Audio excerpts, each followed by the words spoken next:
Good evening दोस्तों। तो कैसे हैं? उम्मीद करता हूं आप सभी ठीक ठाक होंगे और अच्छे से स्टडी कर रहे होंगे। आज से हम शुरू करने जा रहे हैं क्लास 12th मैथ का पहला चैप्टर, यानी संबंध एवं फलन। इस चैप्टर को हम शुरू करेंगे। इसी तरीके से डेली क्लास हमारी आते रहेगी और हम मैथ के एक्सरसाइज को भी सोल्व करेंगे। आज के वीडियो में हम थोड़ा सामान्य परिचय को जानेंगे कि संबंध किसे कहते हैं, फलन क्या होता है। तो पहले मैं आपको 11th क्लास में जो आपने पढ़ा था कार्तीय गुणन संबंध के बारे में, पहले थोड़ा उसको रिवाइज करते हैं। उसके आगे फिर हम 12th के चैप्टर के बारे में कुछ सामान्य परिचय जानेंगे। पहले आता है कार्तीय गुणन। कार्तीय गुणन किसे कहते हैं?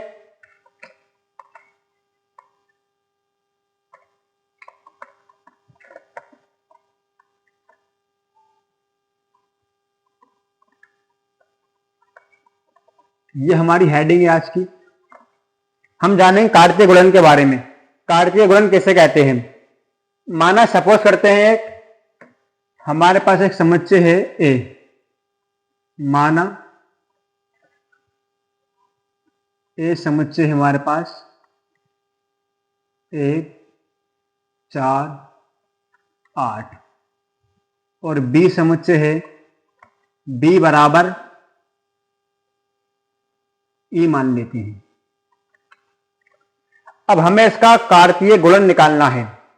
कार्तीय गुणन मतलब होता है ए क्रॉस बी।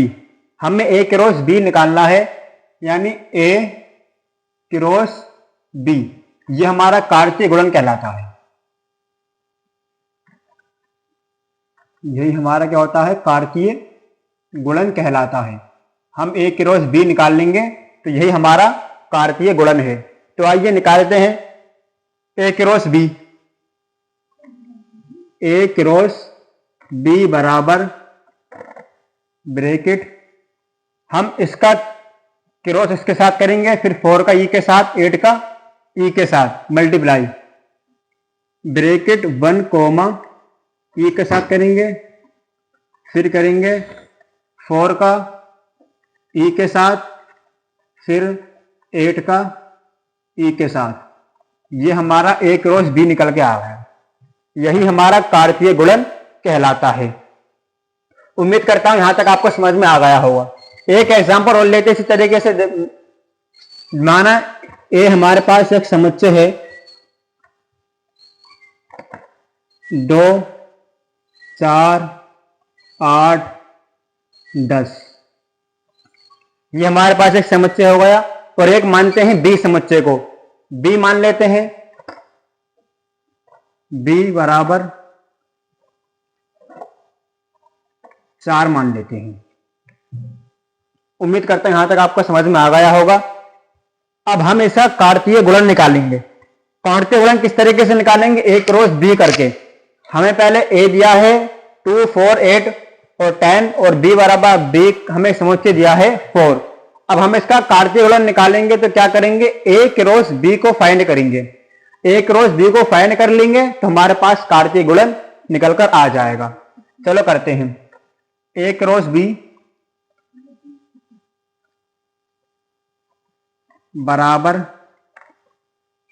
2 का क्रॉस इसके साथ करेंगे हम, तो पहले हमारे पास आएगा ब्रैकेट में एक त्रिमित युग्म।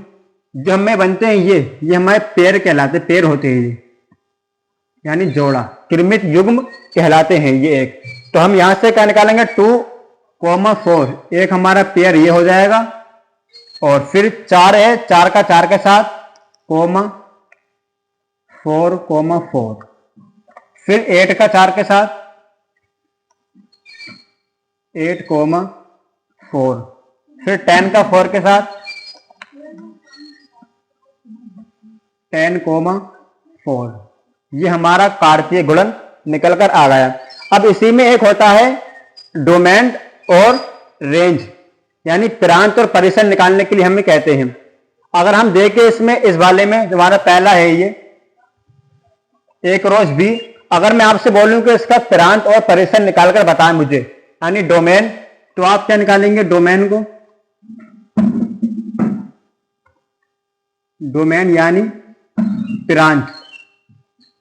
इस कार्तीय गुणन में जो पहले वाला होता है पहले वाला एलिमेंट्स 1, 4 और 8 यही हमारे प्रांत कहलाते हैं, यानी डोमेन हमारे पहले वाले कार्तीय गुणनमय के जो हमारे क्रमित युग्म बनते हैं, इसका जो पहला वाला एलिमेंट्स होता है, पहला 1, 4, 8 यही हमारा प्रांत कहलाता है। तो हम यहां पर करेंगे बराबर प्रांत, डोमेन हमारा हो जाएगा 1, 4, 8 ये हमारा डोमेन निकल कर आ जाएगा।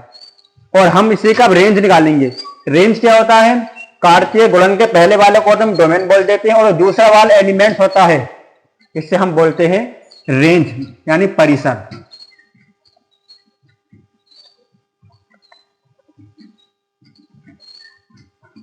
परिसर हमारे पास क्या होगा, हमारे पास दूसरा एलिमेंट ई सब में ई रिपीट हो रहा है, तो आप जानते हैं कि समुच्चय के अंदर कोई भी अवयव रिपीट नहीं होता है, तो हम खाली यहां पर ई लिख देंगे और यही हमारा क्या हो जाएगा, रेंज हो जाएगी। देख लिया आप, हमने कितनी आसानी से रेंज को फाइंड कर लिया और प्रांत भी निकाल लिए। इसी तरीके से मैं आपसे बोलूं दूसरे वाले जो हमारा हमने वो कार्तीय गुणन निकाला है, इसका आप मुझे डोमेन और रेंज निकालकर बताइए, तो आप मुझे आसानी से बता देंगे। क्योंकि मैंने आपसे भी कहा था कि जो हमारे पास कार्तीय गुणन में क्रमित युग्म होते हैं, इनका पहले वाला एलिमेंट्स डोमेन कहलाता है और दूसरा वाला जो कहलाता है वो होता है हमारा रेंज, परिसर कहलाता है। तो मैं यहां से निकालूंगा डोमेन,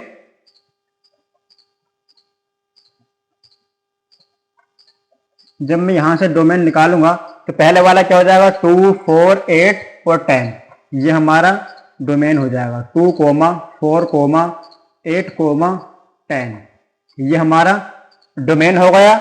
अब रेंज निकालेंगे, रेंज हमारी हो जाएगी दूसरा वाला एलिमेंट 4, 4, 4 सब में एक बार रिपीट हो रहा, तो अब ये रिपीट नहीं होते हैं समुच्चय में, तो हम खाली 4 लिख देंगे और ये हमारी हो जाएगी इस वाले कार्तीय गुणन की रेंज। उम्मीद करता हूं आपको यहां तक समझ में आ गया होगा। अब चलते हैं इसके आगे की तरफ, थोड़ा जानेंगे। उम्मीद करता हूं ये आपको समझ में आ गया होगा, ठीक है। अब हम जानेंगे रिलेशन के बारे में। रिलेशन क्या होता है, जैसे आप देख सकते हैं कि यहां पर 1 का रिलेशन ई के साथ है, ए क्रॉस बी हमने जब कार्तीय गुणन निकाला तो हमारे पास यही जो रिलेशन बनता है। यानी आप इस तरीके से कह सकते हैं कि ए क्रॉस बी बराबर रिलेशन यानी संबंध कहलाता है हमारा ये। तो आप देखेंगे यहां पर ए का रिलेशन ई के साथ है और 4 का रिलेशन बी के साथ, 8 का रिलेशन भी ई के साथ, और यहां पर 2 का रिलेशन 4 के साथ, 4 का रिलेशन 4 के साथ, 8 का रिलेशन 4 के साथ और 10 का रिलेशन 4 के साथ। ये हमारा संबंध कहलाता है। ये आपस में एक संबंध को फाइंड कर रहे हैं, संबंध को दर्शा रहे हैं, रिलेशन दर्शा रहे हैं कार्तीय गुणन। मैं आपको संबंध की परिभाषा नहीं लिखवा देता हूं, फिर उसी परिभाषा के अकॉर्डिंग हम संबंध को जानेंगे कि रिलेशन क्या होता है।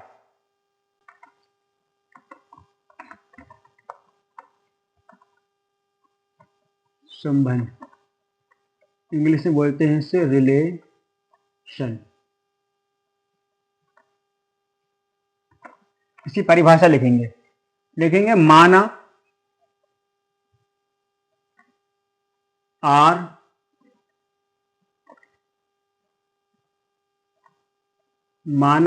समुच्चय ए से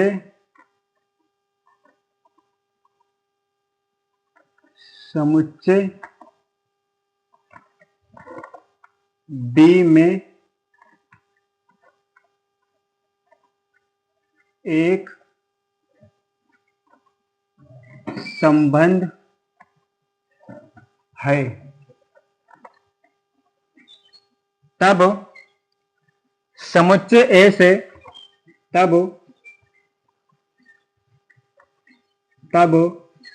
समुच्चय ए से समुच्चय ए से समुच्चय बी में एक संबंध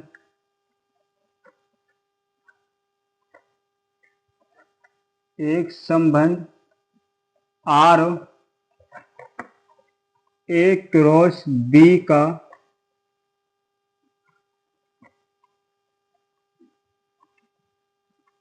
उप समुच्चय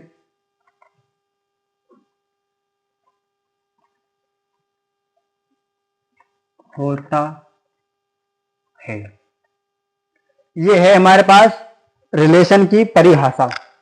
माना आर एक समुच्चय है, ए से समुच्चय बी में एक संबंध है, यानी एक संबंध को दर्शाता है। जैसे मैंने अभी आपको कार्तीय गुणन में समझाया था कि ए के रोज बी, हमारे पास ए था और ई था, इन दोनों में ए समुच्चय ए से समुच्चय बी में एक संबंध होता है, दर्शाता है। तो समुच्चय ए से समुच्चय बी में एक संबंध आर होता है, यानी वही हमारा ए क्रॉस बी, वो आर कहलाता है, यानी ए क्रॉस बी का उप समुच्चय होता है।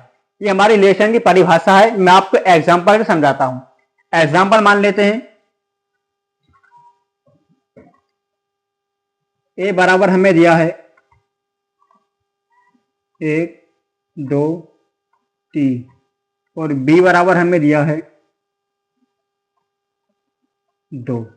अब मैं आपसे कहूं इसका रिलेशन फाइंड करें, तो ए क्रॉस बी हमारा एस का रिलेशन ही कहलाता है, तो हम इसका कार्तीय गुणन निकालेंगे। ए क्रॉस बी बराबर रिलेशन ही होता है, तो क्या करेंगे हम ए क्रॉस बी निकालेंगे। ए का 2 के साथ करेंगे संबंध, ए कोमा 2, फिर 2 का 2 के साथ ब्रैकेट 2 कोमा 2 ब्रैकेट 3 का करेंगे 2 के साथ। ये हमारा एक रिलेशन निकल के आ गया। ए क्रॉस बी ही हमारा एक रिलेशन कहलाता है, तो ये हमारा एक रिलेशन को फाइंड करता है, रिलेशन को दर्शाता है। यही हमारा एक रिलेशन है। उम्मीद करता हूं आपको यहां तक समझ में आ गया होगा। कहीं कहीं क्वेश्चन में यह भी आता है कि समुच्चय ए और समुच्चय बी में कुल संबंधों की संख्या को ज्ञात कीजिए, यानी कुल संबंधों की संख्या को फाइंड करिए, निकालिए। तो इसके लिए एक फॉर्मूला होता है, मैं फॉर्मूला आपको लिखवा दूं, फिर उसके ऊपर हम थोड़ा क्वेश्चन करेंगे। नोट करके लिखिए। नोट, समुच्चय ए तथा समुच्चय बी तक कुल संबंधों की संख्या बराबर। नोट, समुच्चय ए व समुच्चय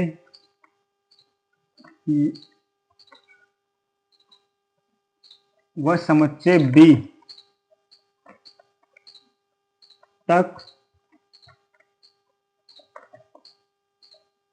कुल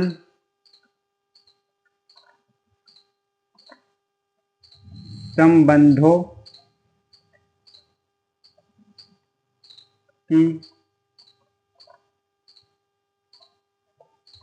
संख्या बराबर होता है 2mn। ये हमारा फॉर्मूला होता है, इसको याद रखिएगा आप। इस फॉर्मूले के अकॉर्डिंग आप समुच्चय ए से समुच्चय बी तक कुल संबंधों की संख्या को ज्ञात कर सकते हैं। फॉर एग्जाम्पल, आपके सामने एक एग्जाम्पल दिया हुआ है ए और बी। अगर मैं आपसे बोलूं कि हमारा ए और बी में कुल संबंधों की संख्या क्या होगी, तो आप निकालने के लिए इस फॉर्मूला को यूज करेंगे। इस फॉर्मूले का रखेंगे आप, तो यहां से ए और बी में कुल संबंधों की संख्या को ज्ञात कर लेंगे। अब आप सोचते होंगे कि ये एम और एन क्या है। मैं आपको वो भी आपका डाउट क्लियर कर देता हूं। एम होता है ए बार कोई समुच्चय है, मान ले तो कोई भी एक डॉट डॉट समुच्चय, ये हमारा एम कहलाता है। और समुच्चय हमारे पास बी है, डॉट डॉट कुछ भी हो सकता है यहाँ पर, ये हमारा एन होता है। जैसे आप इसे मान लीजिए कि समुच्चय ए है, तो ये हमारा एम कहलाएगा और ये हमारा एन कहलाएगा। अब आप देख सकते हैं इनमें संबंधों की संख्या कितनी होगी। आप देखिए कि हमें ए समुच्चय दिया है, कितने हैं 1 2 3, तो हमारे पास क्या है एम बराबर 3 और एन बराबर 1।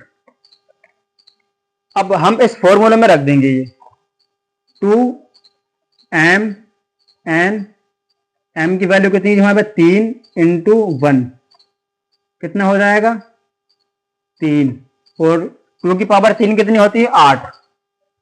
तो हमारे पास यहां पर कुल संबंधों की संख्या कितनी निकल के आएगी 8 निकल कर आ जाएगी। इसी के ऊपर हम एक क्वेश्चन और करते हैं, थोड़ा इसको मिटा दे दूं मैं।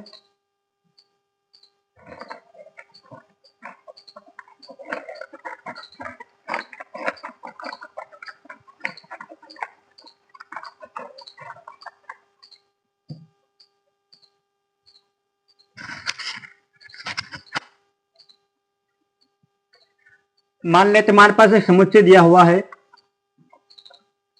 1 2 3 4 और एक हमारे पास बी समुच्चय दिया है 4 3 5। अब आपको क्वेश्चन में आ जाता है कि ए से बी तक कुल संबंधों की संख्या को ज्ञात कीजिए, तो आप इस फॉर्मूले के अकॉर्डिंग आसानी से कर सकते हैं। तो हमारे पास ये हमारा m है, m कितना दिया है 1 2 3 4, m की वैल्यू हमारे पास 4 है और n की कितनी है, ये हमारा n होता है और n की वैल्यू हमारे पास दी हुई है 3। अब आप इसे फॉर्मूले के ऊपर रखोगे, m इंटू n होता है तो 2 की पावर m4 इंटू 3, तो कितना हो जाएगा 4 3 12। अब आप देख सकते हैं कि 4 3 12, जब आप इसको इसकी वैल्यू को फाइंड करेंगे 2 इंटू 2 इंटू 2 इंटू 2 इंटू 2 1 2 3 4 5 6 7 8 9 10 11 12, 1 2 3 4 5 6 7 8 9 10 11 12। अब आप इसको सोल्व करेंगे तो हमारे पास ए व बी से कुल संबंधों की संख्या निकाल लेंगे। तो करेंगे 2 दूनी 4, 4 दूनी 8, 8 दूनी 16, 16 दूनी 32, 32 दूनी 64, 64 दूनी 128 होते हैं और 128 यहाँ तक मान लेते हैं हम, 128 और 64 64 इंटू 4 दूनी 8, 6 दूनी 12, 128 होगा। ठीक है, अब करेंगे 2 दूनी 4, 4 दूनी 8, 8 दूनी 16, 16 दूनी 32, 32 को मल्टीप्लाई करेंगे तो क्या आएगा हमारे पास 8 दूनी 16, 16 के 6 हासिल लगा 1 और 4 दूनी 8, 2 दूनी 4, 4 और 1 5, 2 एकम 2 क्रॉस 8 3 24 हासिल लगे 2, 3 दूनी 6, 6 और 2 8, 3 एकम 3, 6 5 9 10 हासिल लगा 1 और 4। ये हमारे पास ए से बी तक के कुल संबंधों की संख्या कितनी आ जाएगी 4096। ये हमारा इसका करेक्ट आंसर हो जाएगा। उम्मीद करता हूं आपको यहां तक समझ में आ गया होगा। अब मैं आपको एक क्वेश्चन होमवर्क में करने के लिए देता हूं, वो आपको होमवर्क में करके मुझे आपको कमेंट्स में बताना है कि इसका आंसर क्या आएगा। मान लीजिए मैंने आपको एक समुच्चय दिया ए बराबर 2 3 4 और हमारे पास एक बी समुच्चय है, इसमें ए है और ई है। अब आप मुझे इसमें ए और बी से कुल संबंधों की संख्या को ज्ञात करके बताएंगे आप कमेंट्स में। मुझे आपको इसका आंसर का वेट करूंगा। तब तक के लिए धन्यवाद। आज की क्लास को हम यहीं पर समाप्त करते हैं। अब मिलते हैं इससे अगली वीडियो में।